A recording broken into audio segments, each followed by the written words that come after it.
Hello students, welcome back to Siddhant scholar study point. I am Nandita Jain.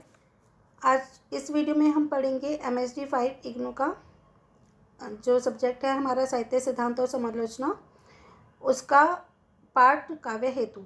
ये इस chapter 1 का part 4 है। इसके 3 पार्ट पहले बन चुके हैं। अगर आपने नहीं देखे हैं तो आप पहले उसे देख सकते हैं।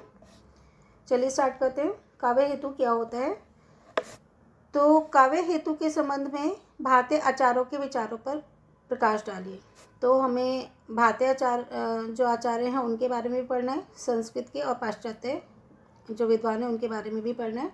तो सबसे पहले हम पढ़ लेते हैं भारतीय आचार्यों के विचार क्या हैं काव्य हेतु के संदर्भ में।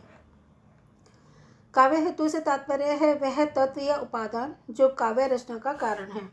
काव्य रचना की सामर्थ्य प्रत्येक व्यक्ति में नहीं होती, केवल उसी व्यक्ति में होती है जो विशिष्ट प्रकार की प्रतिभा से संपन्न है। यही काव्य प्रतिभा का हेतु है। भारतीय काव्य शास्त्रों ने इसके अतिरिक्त अन्य हेतुओं का भी उल्लेख किया है। तो कहा गया है कि काव्य हेतु क्या होता है? वह तत्व या कोई उपादान जो काव्य रचना का कारण है और ये प्रतिभा सब में नहीं होती। तो जिसमें ये तत्व या उपादान होता है जो काव्य की रचना कर पाए उसे काव्य हेतु कहा जाता है। तो भारतीय काव्य शास्त्रियों ने इसके अतिरिक्त अन्य हेतुओं का भी उल्लेख किया है। सबसे पहले हम पढ़ते हैं दंडी के बारे में। उन्होंने कहा है कि वह तत्व और उपादान तो है ही काव्य हेतु, लेकिन साथ में कुछ और हेतु भी हैं, जैसे कि नैसर्गिक प्रतिभा। नैसर्गिक प्रतिभा क्या होती है? जो इंसान में नेचुरल वे में होती है। सेकंड है निर्मल शास्त्र ज्ञान और थर्ड है अमंत अभियोग, यानी कि बार बार अभ्यास करना। तो ये दंडी के विचार हैं कि काव्य हेतु में तत्व और उपादान के साथ साथ ये 3 चीज़ों का होना भी ज़रूरी है। रुद्रट और कुंतक के अनुसार काव्य हेतु हैं शक्ति, व्युत्पत्ति और अभ्यास। वामन के अनुसार काव्य हेतु हैं लोक व्यवहार या ज्ञान कहा जा सकता है इसे, विद्या, विभिन्न शास्त्रों का ज्ञान होना चाहिए उसमें, और प्रकीर्ण के अंतर्गत आता है लक्ष्यज्ञता अर्थात काव्यों का अनुशीलन। सेकंड है अभियोग अर्थात अभ्यास। थर्ड है वृद्ध सेवा अर्थात गुरु द्वारा शिक्षा प्राप्ति। फोर्थ है अवेक्षण अर्थात उपयुक्त शब्दों का चयन तथा अनुपयुक्त शब्दों का अपसरण। कि उपयुक्त जो शब्द है उनको चूज करो और जो अनुपयुक्त शब्द है उन्हें हटा दो। और क्या है? प्रतिभा और अवधान अर्थात चित्त की एकाग्रता। तो इन आचार्यों के उपरांत सारग्राही मम्मट ने उक्त सभी काव्य हेतु को निम्नलिखित 3 काव्य हेतु के अंतर्भूत कर दिया है। शक्ति निपुणता, लोक शास्त्र काव्यात वेक्षात, काव्य शिक्षाभ्यास इति हेतु स्तुत भवे। अर्थात शक्ति अर्थात प्रतिभा ये होनी चाहिए काव्य हेतु। सेकंड है लोक काव्यशास्त्र काव्य आदि के अवेक्षण, निरीक्षण तथा अध्ययन द्वारा प्राप्त निपुणता तथा थर्ड है काव्य के ममग्र व्यक्तियों से प्राप्त शिक्षा के द्वारा अभ्यास। इन तीनों का समन्वित रूप काव्य रचना का हेतु है। इन 3 काव्य हेतुओं में प्रतिभा को सर्वोत्कृष्ट एवं अनिवार्य माना गया है कि प्रतिभा होगी तभी काव्य का निर्माण हो पाएगा। प्रतिभा से तात्पर्य है काव्य सृजन की शक्ति, इसलिए प्रतिभा को शक्ति भी कहा गया है। इसके अभाव में उत्तम काव्य की रचना की ही नहीं जा सकती। यह काव्य सृजन की मूल तथा बीज रूप आधार शक्ति है।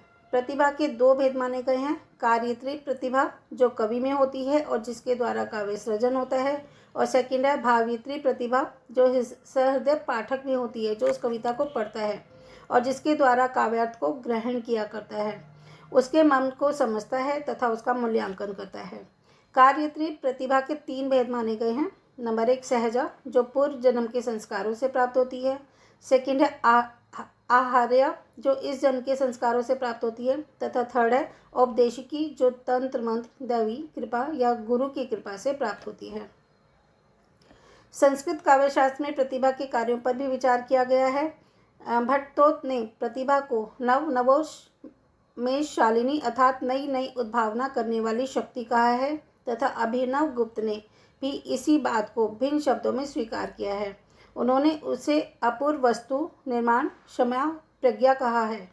संस्कृत आचार्यों के प्रतिभा संबंधी मतों का अध्ययन करने के बाद डॉक्टर प्रेम स्वरूप गुप्त ने प्रतिभा के निम्नलिखित कार्य बताए हैं। नंबर 1 प्रतिभा कवि के नूतन कल्पनाएं जगाती है। कवि में नूतन कल्पनाएं यानी कि नई नई कल्पनाएं जगाती हैं। सेकंड है प्रतिभा, कवि को भावमग्न होने तथा सौंदर्य अनुभूति करने की क्षमता प्रदान करती है। तथा थर्ड है प्रतिभा, कवि की कल्पना को गोचर रूप देने के लिए चित्र विधान करती है, रमणीय बनाने के लिए उपयुक्त शब्द चयन, अर्थ योजना, अलंकार योजना आदि उपकरण जुटाती है। इस प्रकार संस्कृत आचार्यों ने काव्य सृजन के लिए प्रतिभा या शक्ति को ही सर्वोत्तम और अनिवार्य हेतु माना है। व्युत्पत्ति तथा अभ्यास को प्रतिभा का परिष्कारक, उपकारक, पोषक या संवर्धक हेतु कहा है।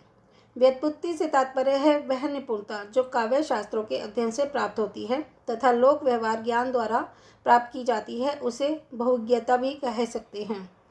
इसके द्वारा सहजा प्रतिभा परिपुष्ट होती है। इसके बिना भी काव्य रचना हो सकती है।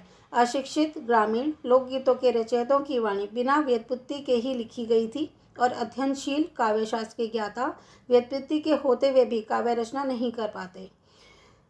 तो कविता तभी हृदय ग्रहणी होती है जब उसमें लोक हृदयता हो और लोक हृदयता के लिए लोक ज्ञान होना आवश्यक होता है। इस प्रकार प्रतिभा और व्युत्पत्ति का निकट संबंध माना जाता है।